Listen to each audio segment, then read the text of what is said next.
Bienvenue à tous, on est ravis de vous accueillir pour ce webinaire dédié aux déclarations des revenus immobiliers perçus en 2021 que vous devez faire tous jusqu'au mois de juin, le 8 juin exactement.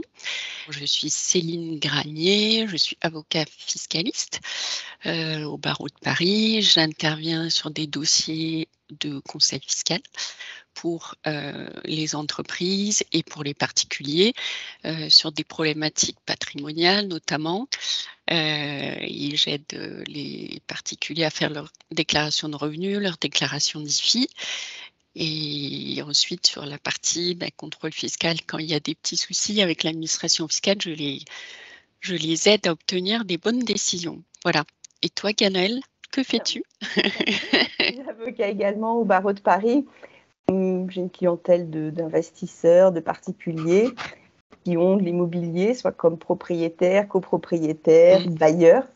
Et on a très souvent dans les dossiers des questions de fiscalité. Et donc, j'ai un partenariat assez fort avec ma consoeur Céline Granier pour traiter de concert ces questions fiscales et vous apporter les meilleures réponses possibles ensemble.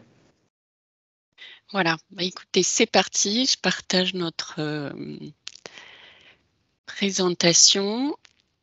Tout d'abord, Ganaëlle, parle-nous de ta chaîne YouTube. Donc, vous pouvez retrouver sur la chaîne YouTube du cabinet pas mal de vidéos consacrées à la VFA, à la mise en location, etc. Pas mal de bons conseils sur l'immobilier en format vidéo qui sont assez appréciés. Et d'ailleurs, vous retrouverez ce webinaire en replay sur ma chaîne et sur celle de Céline. Voilà. Aussi, je me suis lancée sur YouTube avec différentes vidéos pour décrypter la fiscalité. Alors, commençons d'abord par le calendrier des déclarations. Comme chaque année, en fait, vous devez vous plier à des dates de déclaration qui dépendent en fait de votre département de résidence, la zone 1 jusqu'au département 19 et aussi pour les non-résidents 24 mai, la zone 2 31 mai et pour ce qui concerne Paris, région parisienne, etc. et les départements au-delà du 55 jusqu'au 8 juin. Et ensuite, on vous a mis un petit trait d'humour parce qu'on aime bien ça, parce que la fiscalité et l'immobilier, ça permet aussi d'avoir des petites anecdotes. Et il y a un tweet où il est indiqué que les fiscalistes, on dirait qu'ils vont mourir s'ils ne publient pas le calendrier des dates limites de déclaration des revenus sur LinkedIn. Voilà. Et pour continuer aussi sur ce volet, on a reçu tout à l'heure un document de la Direction générale des finances publiques qui autorise les avocats fiscalistes à déposer les déclarations papier au lieu du 19 mai au 8 juin. Et cela m'a mis dans une grande joie. Voilà, donc c'est un peu de l'humour de fiscaliste, mais bon, je pense que certains comprendront. Alors, continuons. Donc, on voulait vous faire un distinguo en fonction des différents baux que vous pouvez avoir conclus. Donc, si vous êtes propriétaire bailleur, vous êtes dans deux situations. Enfin, il y a plus de situations que ça, mais les deux plus usuelles, c'est soit vous avez conclu avec votre locataire un bail d'habitation, ça veut dire que c'est sa résidence principale, soit vous avez conclu avec lui un bail commercial, par exemple, typiquement, si c'est un magasin qui loue vos locaux. Et donc, si c'est un bail d'habitation, deux catégories bien connues, meublé ou nu. Alors, pour que ce soit considéré comme un meublé, il ne suffit pas de le décréter. Il faut qu'il y ait à disposition du locataire dans le logement des équipements, des meubles. Il y a toute une liste qui ressort d'un décret. Donc, non seulement les équipements doivent être présents dans le logement, ça va jusqu'aux cuillères, au matériel de nettoyage, mais également la liste des meubles et des équipements doit figurer en annexe à l'état des lieux d'entrée. Donc, soyez vigilants pour éviter une requalification. Si vous louez en nu ou au titre d'un bail commercial, à ce moment-là, ce sont des revenus fonciers qui viennent s'additionner à vos autres revenus sur votre déclaration d'impôt. Vous pouvez être au microfoncier. Ces revenus fonciers sont assujettis CSG, CRDS, avec une déduction particulière pour les baux commerciaux, pour les bailleurs, propriétaires bailleurs qui ont consenti Oui. des abandons de loyer. Là, c'est vraiment un sujet très spécifique. Je te laisse reprendre la main là-dessus. Tout à fait, les dispositifs en fait qui avaient été votés l'année dernière ont été prorogés jusqu'au 31 décembre 2021. Donc en fait, les propriétaires notamment qui louent selon un bail commercial et qui sont en revenu foncier peuvent continuer à avoir le crédit d'impôt, abandon de loyer, etc. Donc là, il y a une case spécifique comme vous avez pu le faire l'année dernière, case 7 LS de la 2042 RICI, c'est la déclaration qui est dédiée aux réductions et crédits d'impôt. Ensuite, pour les meublés, on vous indiquait rapidement, on reviendra tout à l'heure là-dessus, le régime des micro-BIC avec des seuils différents suivant le type de location meublée ou l'option pour ce qu'on appelle le réel BIC. Donc bien retenir, parce qu'il y a encore et trop souvent des gens qui font des erreurs de qualification du revenu. Quand vous louez un bien meublé, vous ne percevez pas des revenus fonciers, vous percevez des PIC, des bénéfices industriels et commerciaux. Voilà, donc ensuite on continue avec Ganel, quand ce sont des personnes morales en fait qui louent.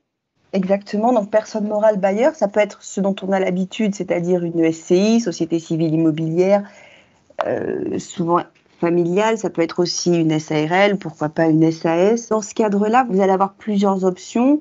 Soit vous êtes imposé à l'IS, c'est-à-dire l'impôt sur les sociétés, c'est la société qui paye des impôts sur le chiffre qu'elle dégage, le bénéfice qu'elle réalise, ou bien elle est fiscalement transparente. Tu vois, j'ai appris beaucoup de choses grâce à ma collaboration étroite avec Céline.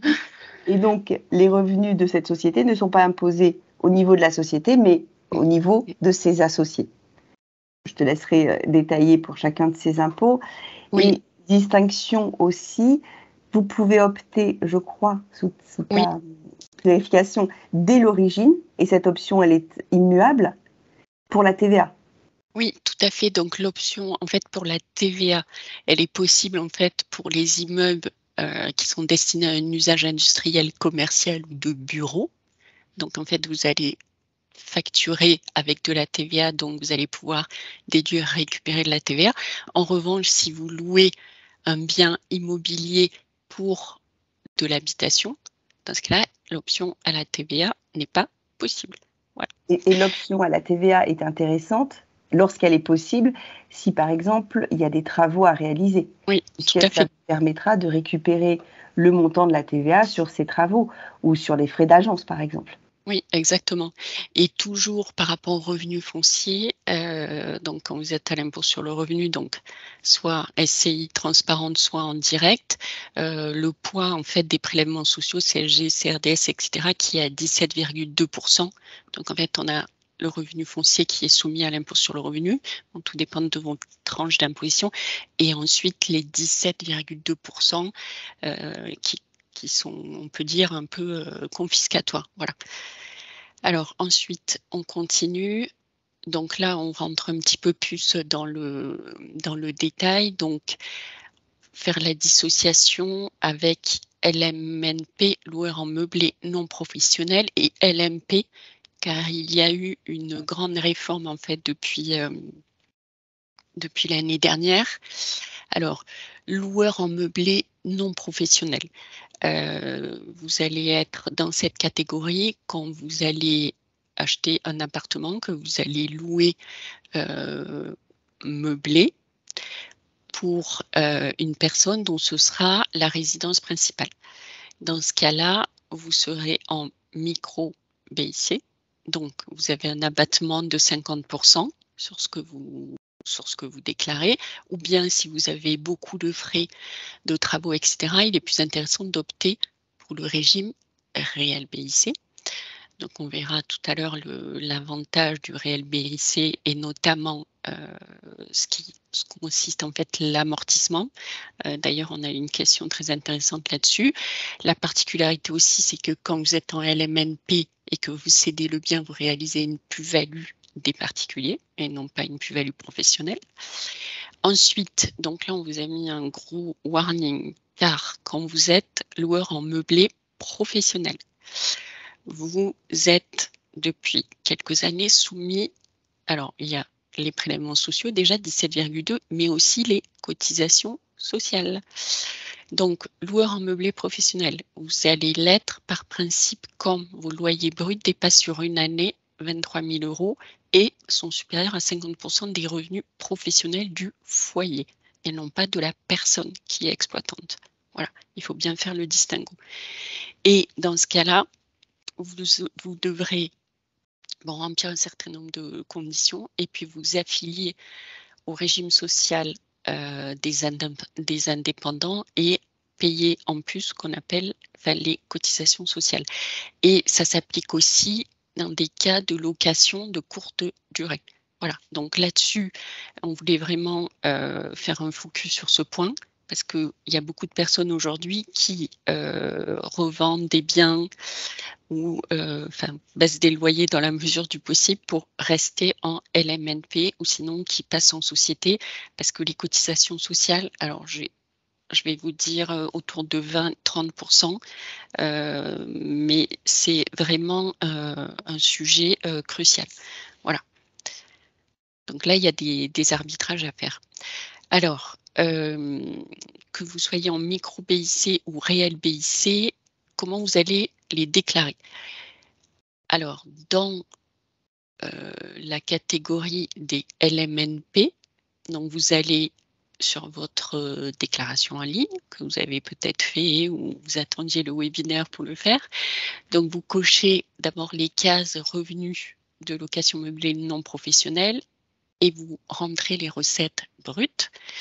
Entre les cases 5 ND à 5 PJ, en fait, ça dépend si vous êtes le déclarant 1, déclarant 2, etc.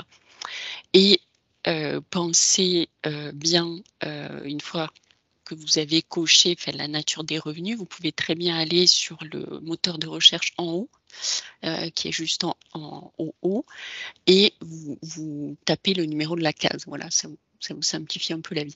Alors, les loueurs meublés professionnels, donc là, vous êtes dans la case revenus industriels et commerciaux professionnels et vous inscrivez aussi les recettes brutes quand vous êtes en micro avec des cases 5 KO à 5 MO.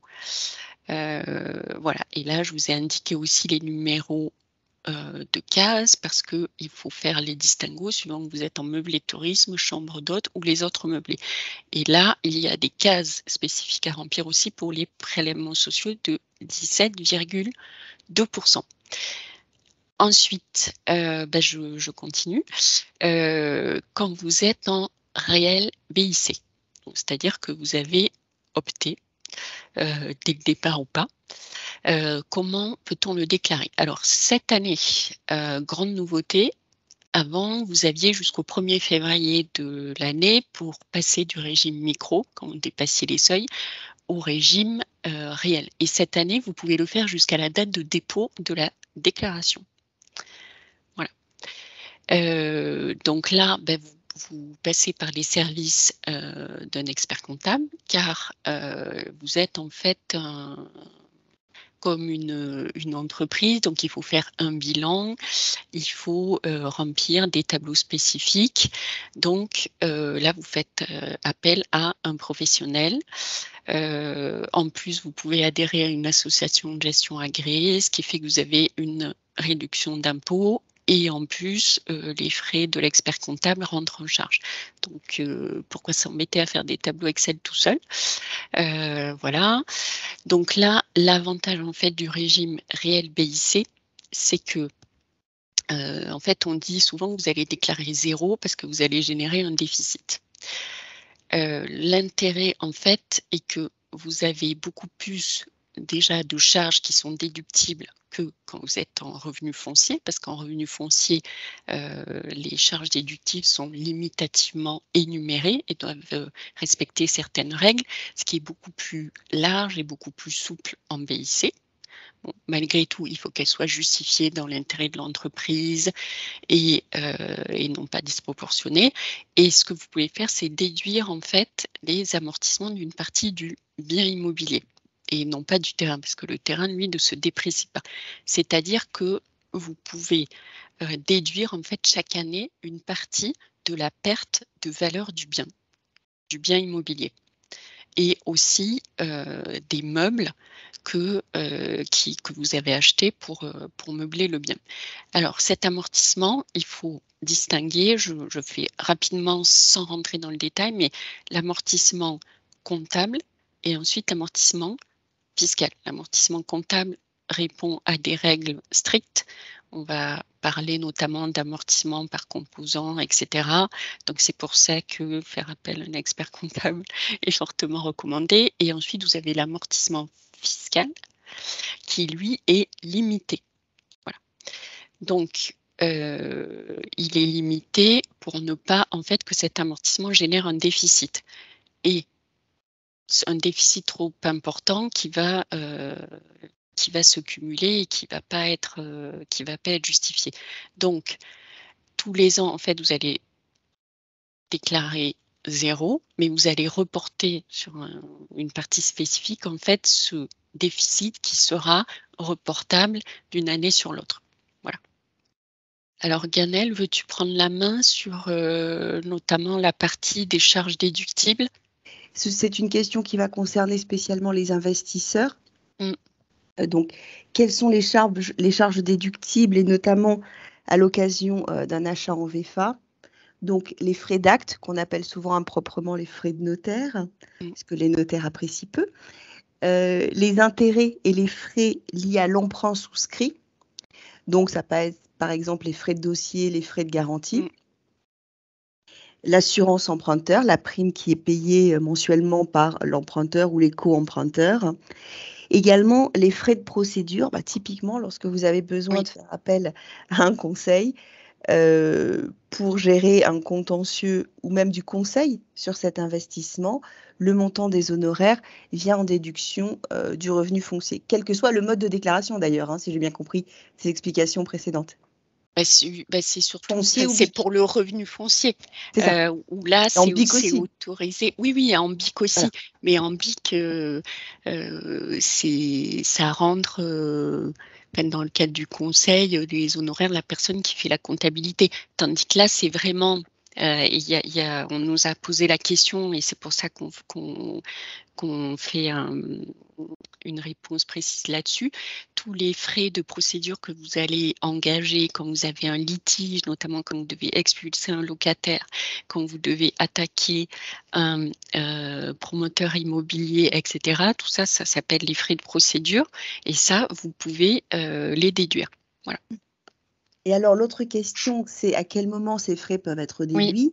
Donc, des recherches approfondies faites par Céline, il apparaît que c'est à partir du moment où, par exemple, vous commencez à rembourser l'emprunt. Alors, rembourser l'emprunt de manière large, parce qu'en VFA, entre le moment où on signe chez le notaire et le moment où on prend livraison, généralement, on ne paye que des intérêts intercalaires. Donc, à partir du démarrage du paiement des intérêts intercalaires, les frais peuvent être déductibles pour l'année de démarrage des paiements. Voilà. Oui, tout à fait. Ça veut dire y compris avant la livraison du bien, avant que vous ayez les clés et avant même sa mise en location. Et si d'aventure vous avez raté l'opportunité de déduire des montants, vous avez la possibilité de revenir en arrière, de faire une déclaration rectificative pendant un délai de 3 ans. Oui, tout à fait. Donc ça, c'est assez fréquent, notamment pour des personnes qui ont fait ce qu'on appelle un investissement en Pinel et ils ont signé l'acte de notaire, etc., souscrit, les intérêts d'emprunt commencent à courir et la livraison est prévue dans l'année suivante, par exemple. Donc, ils peuvent, dès la signature, en fait, remplir leur imprimé fiscal 2044 et déduire les intérêts d'emprunt et les frais de constitution de dossier liés à la VFA, etc. Si ça n'a pas été fait, pas de panique, vous pouvez mettre en œuvre ce qu'on appelle, en fait, plus globalement, le droit à l'erreur, dont remonter, en fait, vous pouvez remonter sur les 3 ans en arrière et cette année, en fait, il y a une particularité liée à l'année blanche en fait 2018, c'est-à-dire que l'administration peut revenir et son délai de reprise de l'année 2018, elle peut le redresser jusqu'au 31 décembre 2022. Tandis que vous, si vous avez fait un oubli, si vous avez des choses à réclamer, vous pouvez le faire, vous remontez là que jusqu'en 2019. Vous restez bien sur le délai de 3 ans. Voilà. Donc, ça veut dire que quelqu'un qui a acheté en 2019 et commencé à payer des intérêts d'emprunt en 2019 peut rectifier jusqu'à cette année-là. D'accord. Oui, s'il y a des choses qui n'ont pas été déclarées au bon moment. Oui. Et l'autre gros sujet pour les investisseurs que l'on accompagne avec Céline, c'est les conséquences, ce sont les conséquences du retard de livraison. Alors, conséquences à plusieurs titres. D'abord, comment ne pas perdre l'avantage fiscal parce qu'il y a un délai entre la signature de l'acte notarié et la mise en location, 30 mois pour le Pinel. Il y a tellement de retard actuellement dans les livraisons de VFA que dépasser ce délai de 30 mois n'est plus du tout une chose rare. Et donc, l'option qui existe pour les acquéreurs, pour les investisseurs, pour ne pas perdre le bénéfice du dispositif Pinel, par exemple, c'est le rescrit fiscal. Alors, ça peut être individuel, collectif, et il y a même un rescrit plus général sur lequel je te propose de nous dire un mot. Oui, tout à fait. C'est un rescrit, ça consiste à demander en fait une prise de position sur votre situation à l'administration fiscale. Donc, on a, Ganaël a eu plusieurs dossiers. Moi, j'ai revu des demandes de rescrit également, expliquant, en fait, à cause du Covid, à cause des retards liés à une problématique de vacances d'une des entreprises devant intervenir après des inondations, etc. Intempéries, oui, voilà, grève, intempéries, merci, des grèves, etc. Tous les bonheurs du chantier. On est facilement en fait sur un délai d'1 an, parce qu'on avait d'abord, il y a eu ce qu'on appelle la période de 104 jours juridiquement protégés, où là en fait on décalait le point de départ. Et aujourd'hui en fait, ce qui est courant de faire en fait de plus en plus, c'est vraiment quand vous voyez que le délai s'allonge, que vous n'avez aucune nouvelle de votre promoteur qui, bien évidemment, va pas vous écrire. Si votre investissement est conséquent et si vous sentez que ça va être un peu compliqué, vous écrivez à l'administration fiscale qui là va vous dire, en fait, elle va vous recalculer les délais, le point de départ, la période de suspension, le délai va redémarrer à telle date pour les 30 jours, etc. Et aujourd'hui, on a il y a des décisions où il y a le délai est repoussé facilement de 1 an. Voilà. De l'expérience, des retours que l'on a, je trouve que l'administration est assez bienveillante avec les acquéreurs et accorde facilement le rescrit demandé. Alors, en revanche, alors ça c'est vraiment, moi je ne suis pas fiscaliste, je trouve que les réponses sont assez obscures dans leur rédaction. Donc, ça suppose une interprétation au calme. Oui, c'est ça. Après, il faut faire en fait une frise chronologique pour Quasiment, reprendre. En fait, c'est par rapport à la prescription. Mais c'est vrai qu'on a eu l'occasion notamment de discuter sur une réponse et il fallait bien décrypter. Oui, parce que la réponse était positive, mais difficile à comprendre. En tout cas, c'est une démarche qu'il est indispensable de faire, sauf à prendre le risque et à perdre l'avantage fiscal. Voilà. L'autre volet, c'est lorsqu'il y a un retard de livraison et que l'on obtient du promoteur une indemnisation de ce retard, ce qui n'est déjà pas chose facile. Alors, l'indemnisation, elle peut être obtenue soit amiablement, dans le cadre d'une transaction, ou bien judiciairement, ça veut dire dans le cadre d'une action en justice, d'un procès. Donc, la question se pose de savoir quel est le sort fiscal de l'indemnité que l'on va obtenir du promoteur, indemnité qui vise à compenser le coût pour l'investisseur de ce retard de livraison. Donc, la réponse par notre fiscaliste. Alors, si cette somme, en fait, si l'indemnité a pour but de réparer un préjudice, dans ce cas-là, elle n'est pas imposable et seule sera imposable, en fait, la part qui représente le prix d'un loyer, parce que lui, le loyer est imposable. Voilà. Donc ça, partez du postulat que si ça répare un préjudice, vous n'avez pas à l'imposer. Donc ça, c'est la réponse de principe. Après, ça vaut peut-être le coup de voir comment la transaction a été rédigée, etc. Parce qu'il peut y avoir une petite partie qui va représenter un loyer, donc qui sera imposable. Voilà. Oui, parce que dans les calculs d'indemnisation, Mm. on inclut les revenus locatifs qui n'ont pas C'est été ça. perçus. S'il y a un an de retard non justifié, il y a 1 an sans revenu locatif. Il y a aussi une part du préjudice moral parce que c'est compliqué pour un acquéreur de gérer cette incertitude financière aussi, de l'éventuelle perte de son avantage fiscal, etc. Donc, les indemnités, elles sont composites. C'est vrai qu'ensuite, il faut voir dans la décision de justice ou dans la transaction, qu'est-ce qui est purement préjudice ou qu'est-ce qui est revenu de remplacement du revenu qu'on n'a pas eu, sachant que le revenu substitué était lui-même imposable. Donc, l'indemnité correspondante le sera. Ouais. Et ensuite, sur les mécanismes de défisc, alors voilà, Céline a fait une liste. Alors, ça nous a amusé parce que beaucoup de ministres du logement, sauf Monsieur Outre-mer ou Madame qui n'a pas été ministre, mais beaucoup de ministres du logement ont laissé leurs traces dans l'histoire de la fiscalité en imaginant des dispositifs de défiscalisation. Et on a aussi Girardin. Voilà, que oui, pas c'est vrai. Ponce. Enfin, voilà, il y en a vraiment beaucoup. Avec tous leurs spécificités. Oui, voilà, la réduction d'impôts, etc. Donc là, avec des particularités pour les calculs, etc. Mais bon, là, on pourrait faire un webinaire ou une formation d'une journée. Sur chacun sur des dispositifs. Et encore, ce n'est pas fini. Parce qu'avec le de Normandie, je crois qu'il y a le ancien et nouveau. Enfin bref, donc on va voir dans les 5 ans à venir ce qui va... Alors, il y a une question qui est très intéressante qui nous dit si le protocole de transaction ne le précise pas, c'est-à-dire ne distingue pas entre l'indemnité, quelle est sa nature, pouvons-nous considérer l'intégralité comme du préjudice? Ça me paraît difficile. Je ne sais pas ce que Céline en pense. Oui, moi aussi. Alors, dans ce cas-là, moi, ce que je vous conseillerais de faire, c'est peut-être faire une mention express dans votre déclaration. Voilà.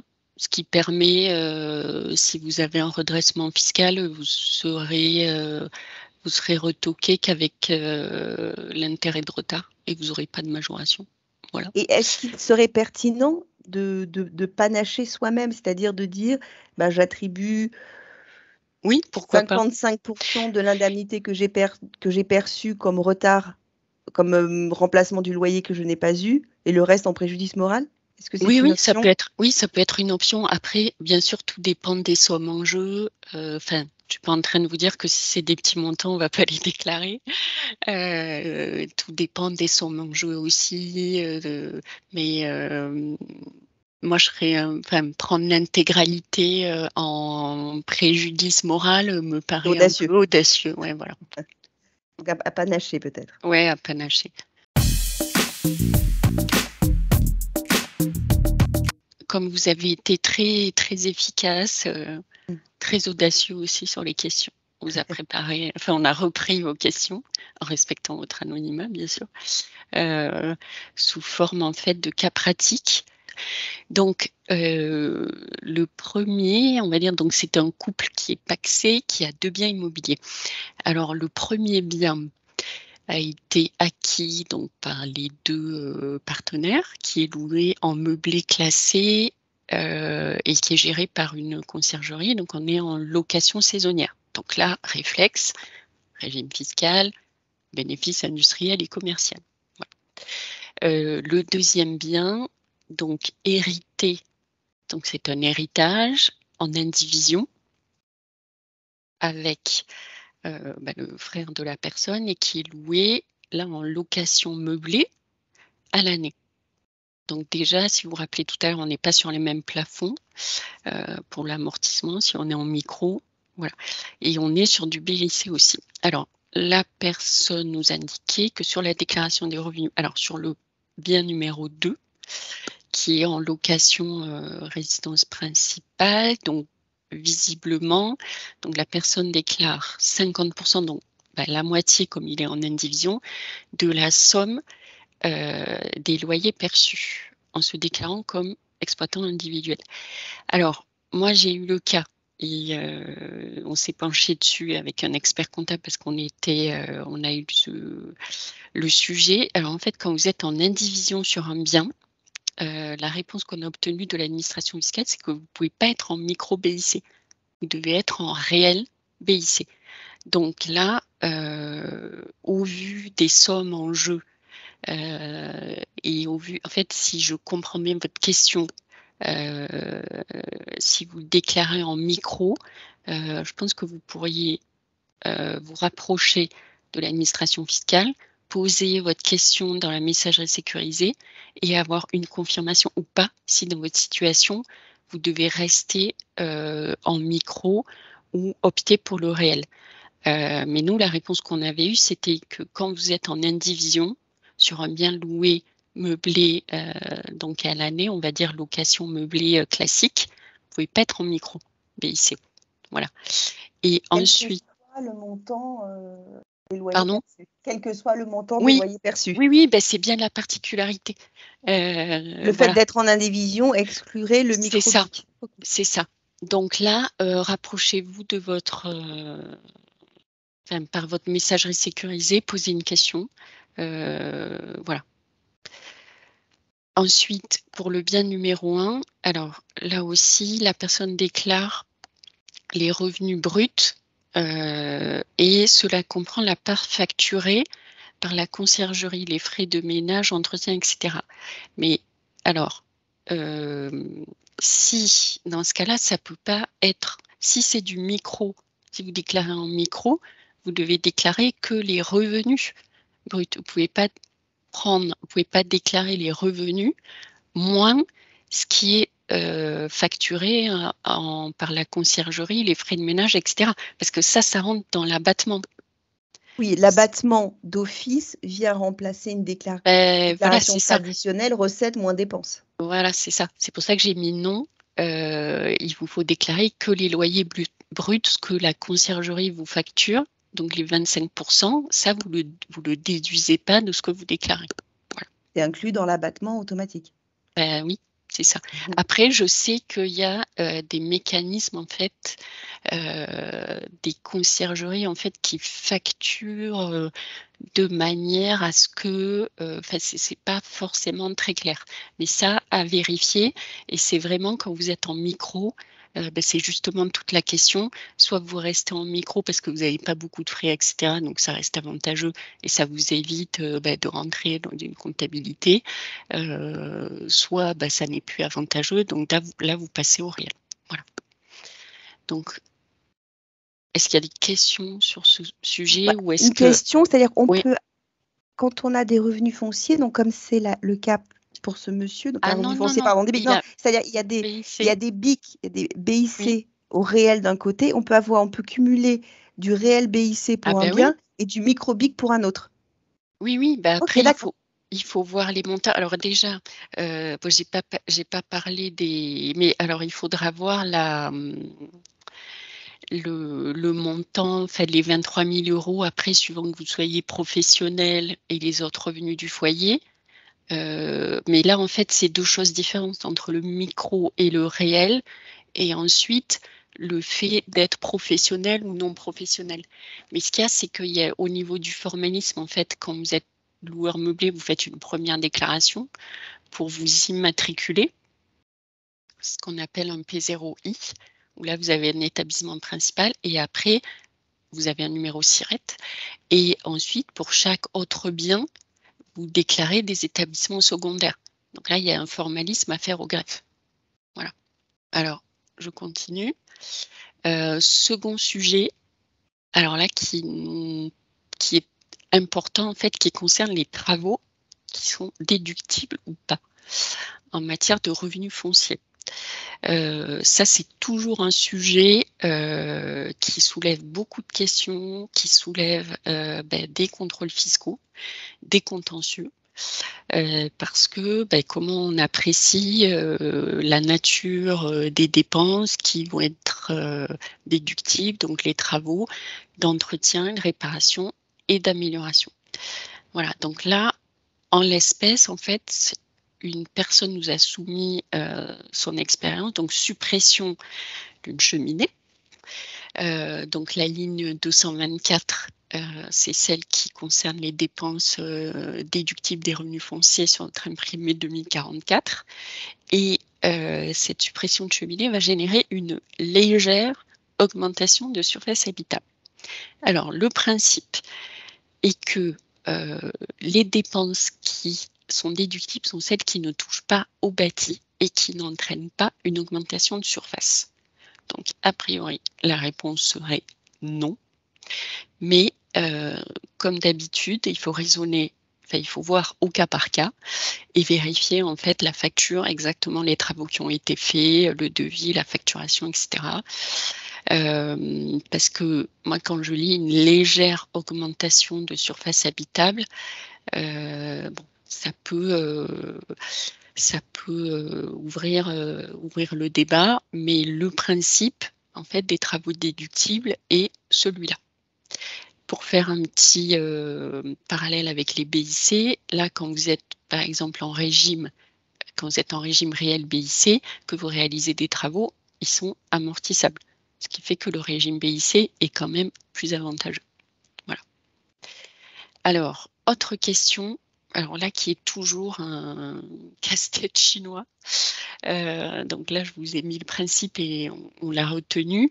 Donc une personne qui a un appartement, donc j'imagine qu'il est loué vide, qui n'a pas eu de locataire de mi-2020 à janvier 2022.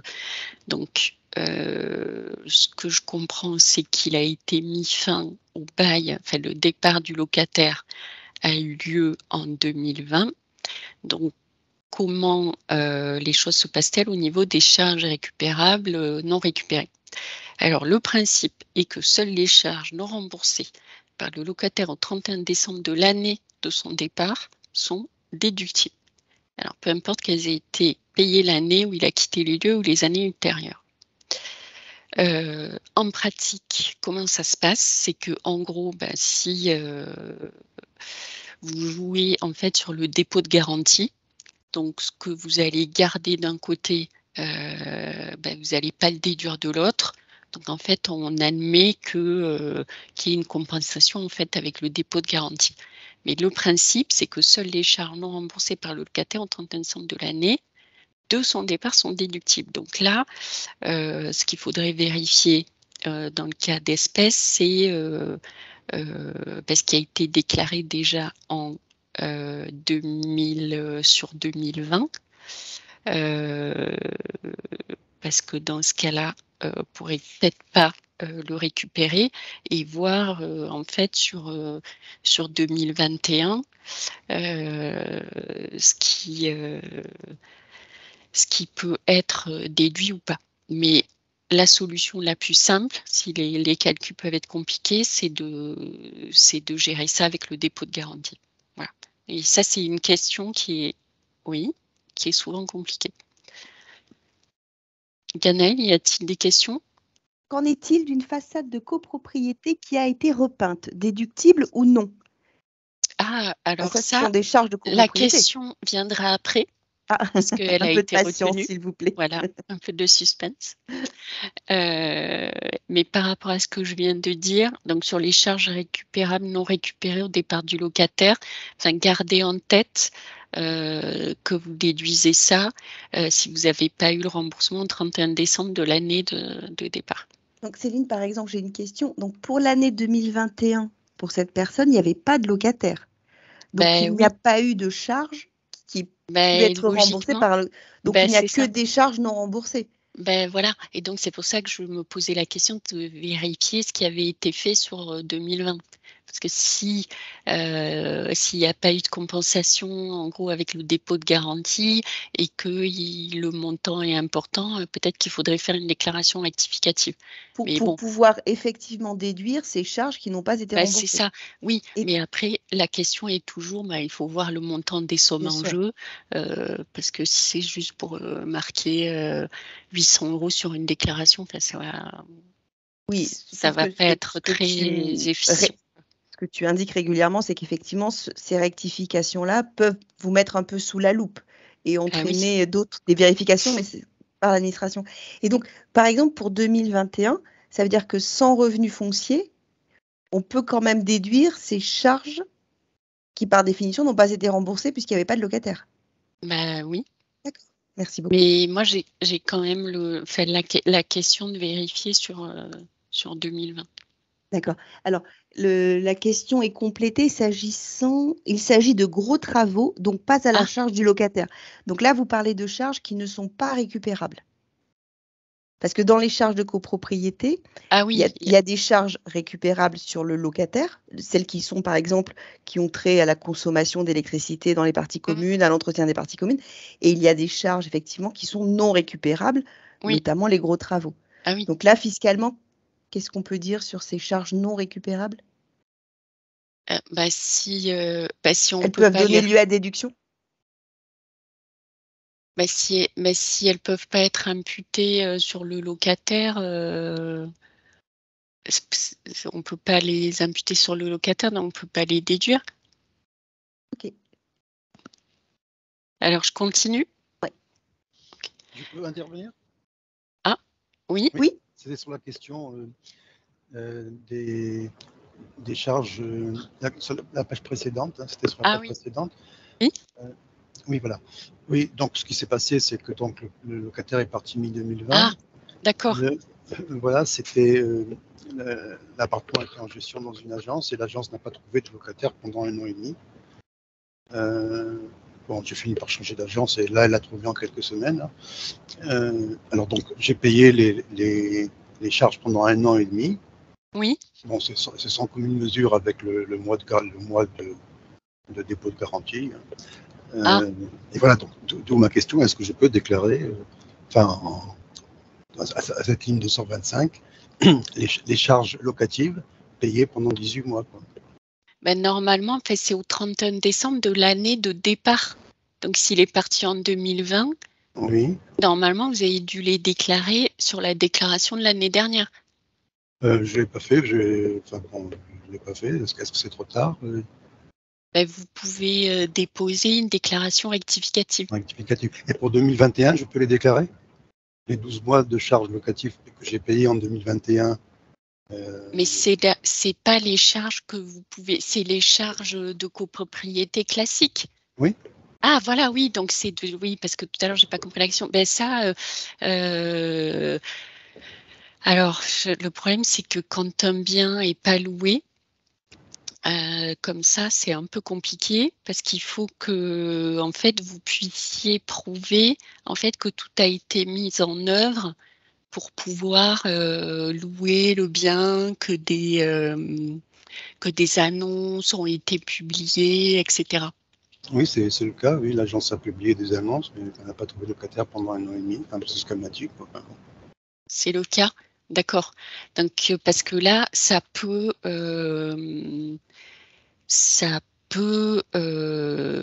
c'est un cas en fait de vacances du bien entre deux locataires, mais si c'est pas de votre fait en fait que le bien n'a pas pu être loué, là en plus on était sur les périodes de confinement, etc. Là, moi, oui, j'aurais tendance à vous dire que vous pouvez les déduire. Celle de 2021, donc et pas celle de 2020, quoi. 2020, en fait, on ne parle pas des mêmes charges. Parce que les récupérables dont vous pouviez demander le remboursement au locataire, celles-là, vous auriez dû les déduire sur la déclaration des revenus 2020. Oui. Voilà. Après, sur les revenus 2021, donc vous avez, il y a des annonces, vous avez fait appel à une agence pour chercher à louer le bien, etc. Dans ce cas-là, les charges de copropriété, les appels de fonds, etc. Oui, vous pouvez les déduire. Si tout a été mis en œuvre pour la location. Ok, donc je retiens que c'est 2021 que je peux déclarer dans la ligne 225. Oui. Ok, merci. Il faut peut-être prendre la précaution de conserver les preuves Ah oui, de la oui, mise en location, notamment les annonces et tout ça. voilà, Oui, le je mandat viens avec l'agence, voilà, oui, de vous oui. constituer un dossier pour le cas Le où il y a une contrat, discussion oui. ultérieure. C'est le cas, j'ai un mandat de gestion de l'agence. Oui, puis les annonces que l'agence a publiées, Et les peut-être annonces. vos échanges avec elle pour Oui, l'inciter à faire bien son travail et à trouver un locataire. oui. Oui, c'est bien. Constituer un dossier préventif. Oui, oui, ça toujours. Ok, Garder les justificatifs, etc. ok, c'est clair. C'est bon. Merci. Alors, je vous en prie. Alors, on continue. Dernier cas, en fait, qu'on a sélectionné, qui est très pertinent parce qu'il vise, en fait, le cas d'un dispositif, en fait, de défiscalisation, l'euro bien. Donc là, la personne nous indique qu'elle avait déclaré pendant 9 ans, puis qu'elle a renouvelé, etc. Donc, bénéficier aussi de la réduction d'impôt. Donc, à ce moment-là, durant cette location, les revenus locatifs, les revenus fonciers tirés de la location étaient bien déclarés sur la 2044 spéciale. Voilà. Alors, aujourd'hui, sortir de cette loi de défiscalisation, d'accord, mais la location continue. Donc, on va repasser, on va dire, en location classique. Donc là, vous déclarez les revenus sur la 2044. Donc, ça sera, oui, des revenus fonciers classiques, sans la réduction d'impôt d'euro bien. Mais si le bien est toujours loué, a priori, il n'a pas été vendu.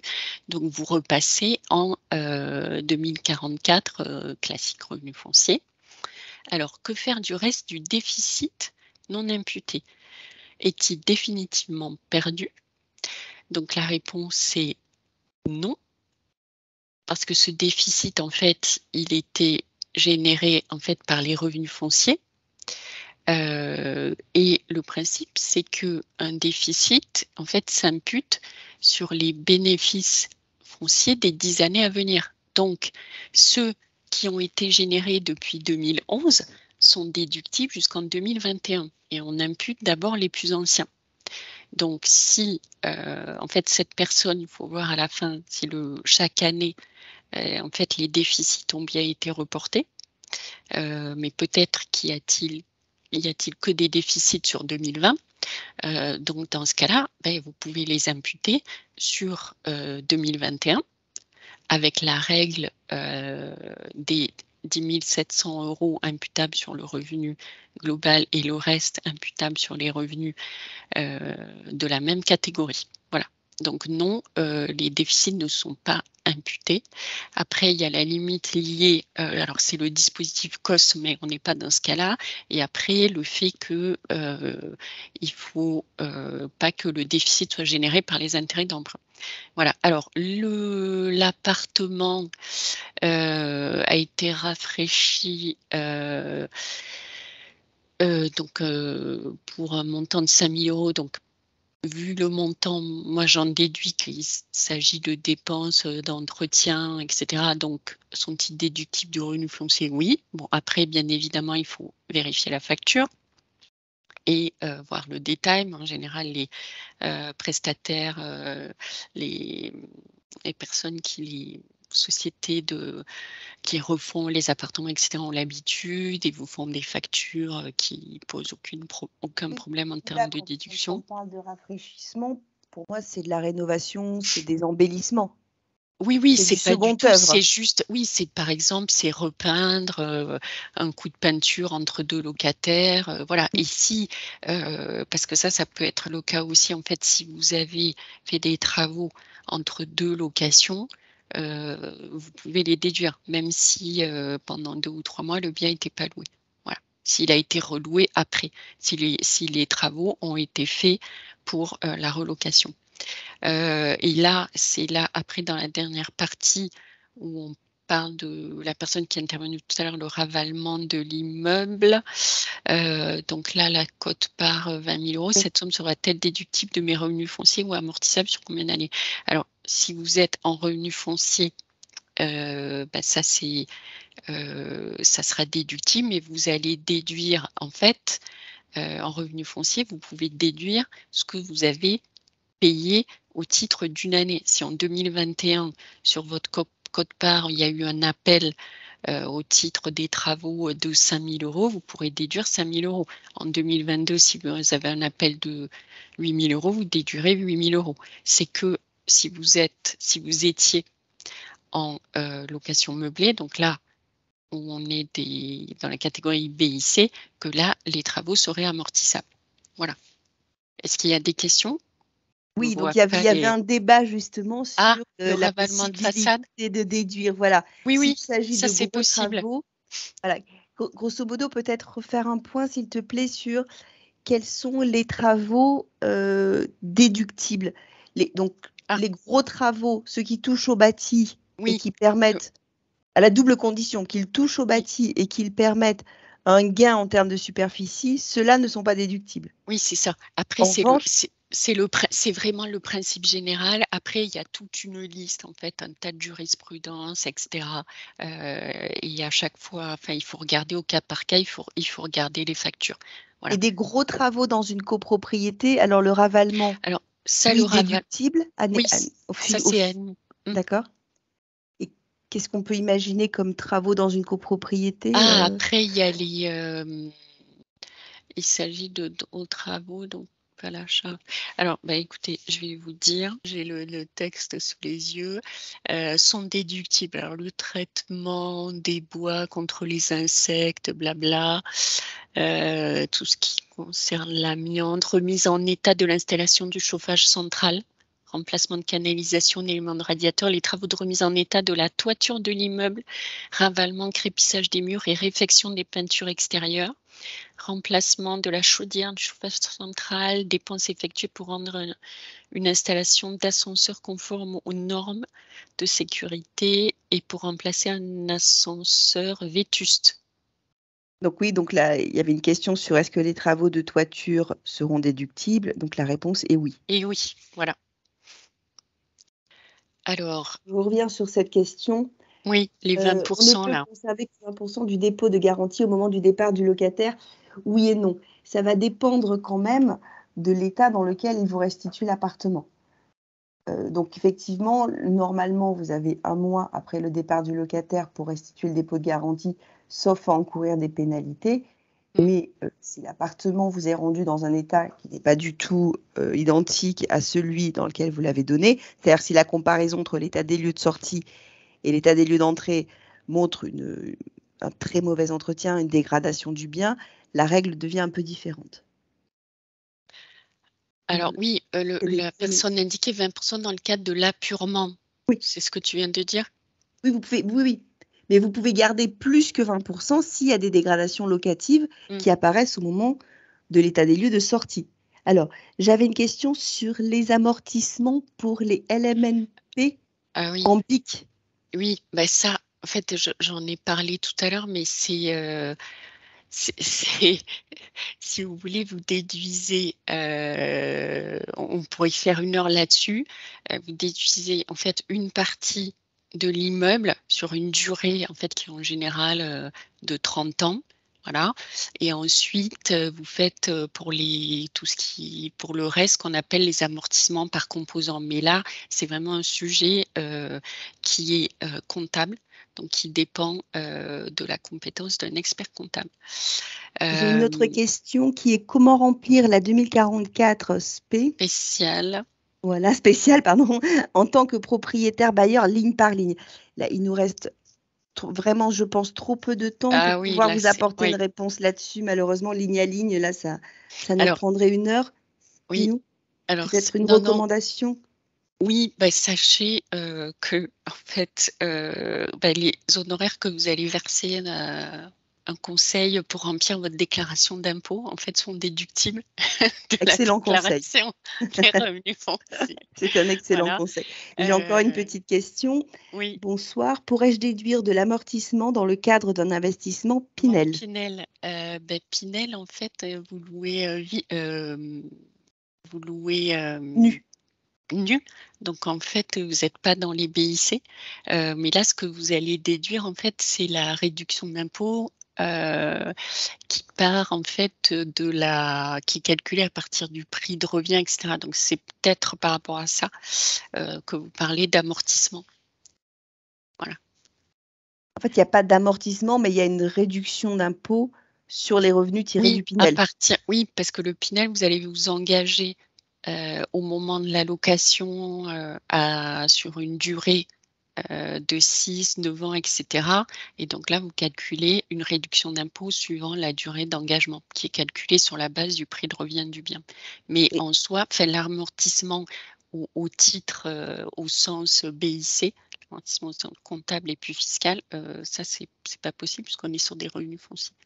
Et en Pinel, l'engagement est triple, c'est-à-dire une durée de location, un montant de loyer qui est capé et aussi des locataires.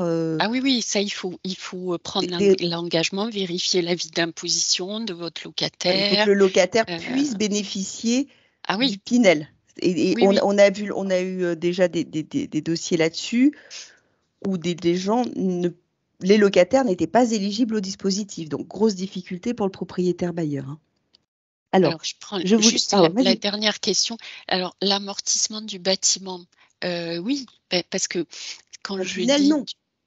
Mais vous êtes sur le Pinel. Oui, non. Non, là, vous pouvez pas. Non, c'est pas possible. On ne peut pas cumuler trop d'avantages. Oui, voilà. Et sachez que aussi, juste dernier point, tout ça rentre, les dispositifs Pinel, la plupart des dispositifs de défiscalisation rentrent dans la limitation de 10 000 euros, ce qu'on appelle des niches fiscales, etc. Donc là, après, ça c'est une question, on va dire, un peu plus globale, parce qu'il y a beaucoup de personnes qui vont se ruer sur du Pinel, mais suivant leur profil, ça va pas être l'investissement immobilier qui sera le plus avantageux. Et puis c'est aussi, qu'est-ce qu'on fait après 6 ou 9 ans si on veut revendre un Pinel que des fois on n'est même pas allé sur place pour visiter, et c'est un bien qui a perdu de la valeur. Enfin là, on est dans le cadre de l'opportunité d'un investissement immobilier. Voilà. Est-ce que tu veux bien conclure, J'ai une dernière question un peu longue. Ah oui. Allez, oui, monsieur ou madame, je ne sais pas, vous êtes là, mais ça sera la dernière. Hein. La maison. La caution. Pardon. N'est restituée. Tu veux que je te la lise? Alors, la caution n'est restituée qu'après la sortie du locataire et le passage des prestataires pour réfection éventuelle à déduire du montant de la caution. Alors déjà, on ne dit pas caution, on dit dépôt de garantie. Ensuite, on peut conserver 20% du reste de la caution restituée, travaux déduits, afin d'attendre l'apurement de l'année de départ du locataire. Oui, on dit la même chose, sauf que la restitution du dépôt de garantie doit être faite dans le délai d'1 mois suivant le départ du locataire, sauf état des lieux de sortie montrant des dégradations importantes. Ok, écoutez, parfait. Merci beaucoup Céline pour toutes ces précisions, toutes ces informations précieuses. Voilà, et vous pouvez nous écrire, nous solliciter si vous avez des questions plus précises à nous poser. Voilà, je m'autorise une petite recommandation, c'est que si vous souhaitez faire appel à Céline pour rédiger vos déclarations d'impôts, je ne peux que vous inviter à vous manifester rapidement auprès d'elle. C'est pas que je fais sa promo, je la fais parce que c'est quelqu'un de très bien, mais je sais qu'elle a énormément de travail dans les semaines qui arrivent. Donc, si vous avez besoin d'assistance pour faire vos déclarations d'impôts, n'attendez pas la dernière minute, ça rendrait les choses beaucoup plus compliquées pour vous comme pour elle. Donc, si je peux me permettre cette recommandation, le temps passe très très vite et le 8 juin va arriver extrêmement vite pour tout le monde. Voilà, merci à tous. Bonne soirée. Bonne soirée, au revoir. À bientôt.